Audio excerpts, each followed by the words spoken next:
Sebelum kalian menonton video ini, jangan lupa klik tombol subscribe, nyalain loncengnya, like, komen, dan share video ini ke teman-teman kalian. Terima kasih, selamat menonton, enjoy! Halo dulurs, welcome back to my channel.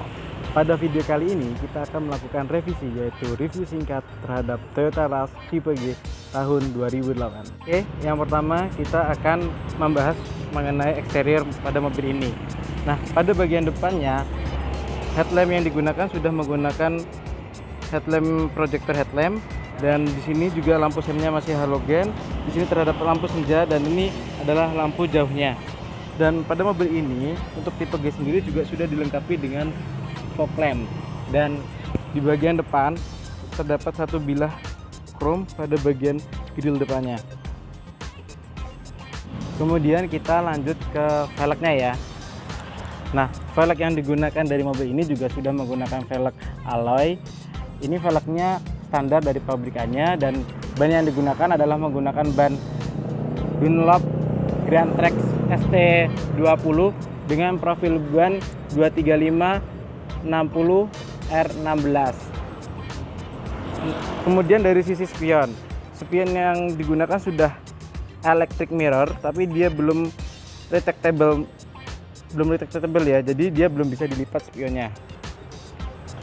Kemudian dari sisi door handle juga sudah dilengkapi dengan chrome sampai dengan belakangnya.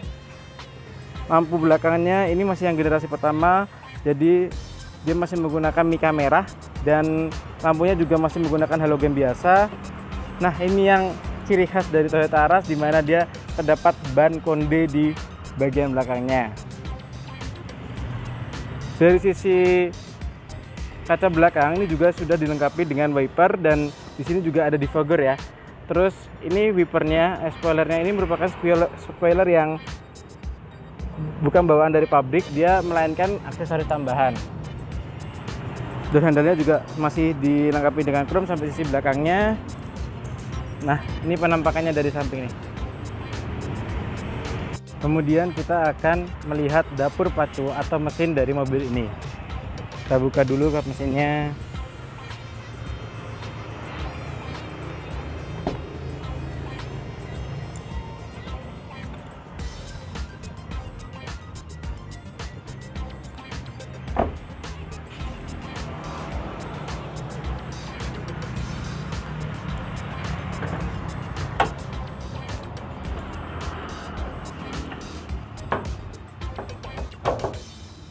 Nah, ini adalah penampakan mesin dari Toyota Rush tipe G tahun 2008. Mesin yang digunakan adalah mesin yang berkode 3SZVE DOHC VVTi dengan tenaga 109 horsepower dan torsi 145 Nm.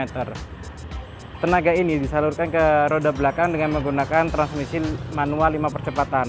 Nah, untuk konsumsi bahan bakarnya sendiri, mobil ini juga terbilang tidak cukup irit, tapi juga tidak begitu boros, karena mobil ini dapat menghasilkan angka 1:12, yang artinya menunjukkan bahwa 1 liter pada mobil ini dapat menempuh jarak sebesar 12 km.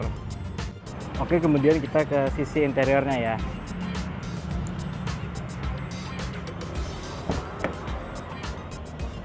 Pada bagian pintu, pada panel pintunya ini masih di bahannya ini masih menggunakan plastik keras, tapi di sini ada bahan soft touch ya di bagian panel pintunya, dan jendelanya juga sudah menggunakan power window, tapi dia baru auto pada sisi driver saja. Kemudian jok yang digunakan ini sudah dapat naik turun.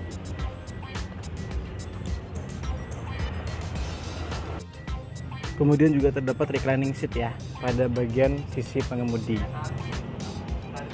Nah, pada bagian setir yang digunakan masih setir yang palang 3, belum dilengkapi dengan audio steering switch ataupun dengan airbag. Nah, untuk speedometernya sendiri itu juga masih terbilang cukup sederhana, di mana dia tidak terdapat multi information display, hanya terdapat penunjuk RPM, penunjuk kecepatan, dan di sini untuk indikator radiatornya, dan untuk indikator BBM-nya dia sudah menggunakan digital. Kemudian dari sisi entertainment audionya, di mana entertainment audionya juga masih menggunakan audio yang standar.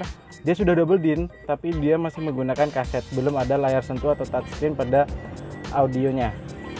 Kemudian dari sisi AC yang digunakan masih menggunakan model yang putar-putaran, dimana dia hanya mengandalkan 2 putar-putaran, yang satu untuk arah hembusan dan satu untuk menentukan seberapa dinginnya.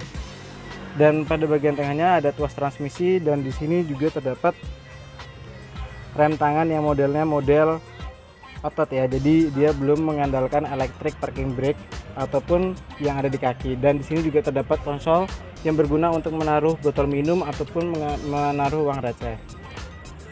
Pada sisi penumpang depan itu sama seperti sisi driver, dia juga belum dilengkapi dengan airbag, dan dia juga masih menggunakan bahan yang plastik keras pada sisi pintunya dan bahan bludru pada sisi trim pintunya.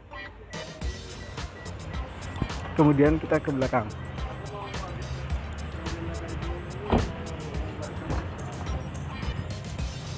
Pada bagian belakang kita akan melihat adanya double blower pada mobil ini, dan hand gripnya juga modelnya model fix ya, belum retractable.